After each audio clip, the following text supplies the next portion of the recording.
Hello all. ఈరోజు నా మొబైల్‌కి టెంపర్ గ్లాస్ అప్లై చేయించాలని జెప్పి, మన నెల్లూరులో ఉన్న మినీ బైపాస్ రోడ్ మీద సండే మార్కెట్‌కి వెళ్లి అప్లై చేయించాలని జెప్పి ఫిక్స్ అయ్యాననమాట యాక్చువల్లీ. బట్ ఆన్ ది వేలో అన్నమయ్య సర్కిల్ దగ్గర అన్న షాప్ అనేది నాకు కనిపిచ్చింది. ఇంక నేను అన్నని అడిగాననమాట. ఐక్యూ మొబైల్స్‌కి ఉన్నాయా టెంపర్ గ్లాసెస్ అని జెప్పి. ఉన్నాయంటే మొబైల్ హ్యాండ్ ఓవర్ చేశాను. నా మొబైల్‌కైతే మేయిబో అనే ఒక కంపెనీ నుండి రూ. 100 అయితే అన్న నా దగ్గర చార్జ్ చేశాడనమాట ఈ గ్లాస్‌కి.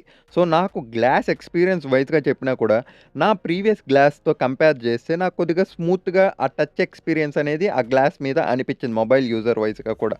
అలాగే అన్న కూడా మొబైల్‌ని చాలా నీట్‌గానే కేర్ చేస్తూ గ్లాస్ అనేది అప్లై చేస్తున్నాడు. బబుల్స్ అనేటివి ఎక్కడ కూడా ఏమీ రాకుండా కూడా. నాకు ఎక్స్‌పీరియన్స్ వైస్‌గా కూడా చాలా నీట్‌గానే అనిపిచ్చింది అన్న షాపు. సో, మీరు కూడా ఎప్పుడన్నా మన నెల్లూరులో ఉన్న మినీ బైపాస్ రోడ్డు మీద వెళ్తే ఒక్కసారి అన్న షాపుని విజిట్ చేయండి. నచ్చితే మొబైల్‌కి టెంపర్ గ్లాస్ అప్లై చేయించుకోండి.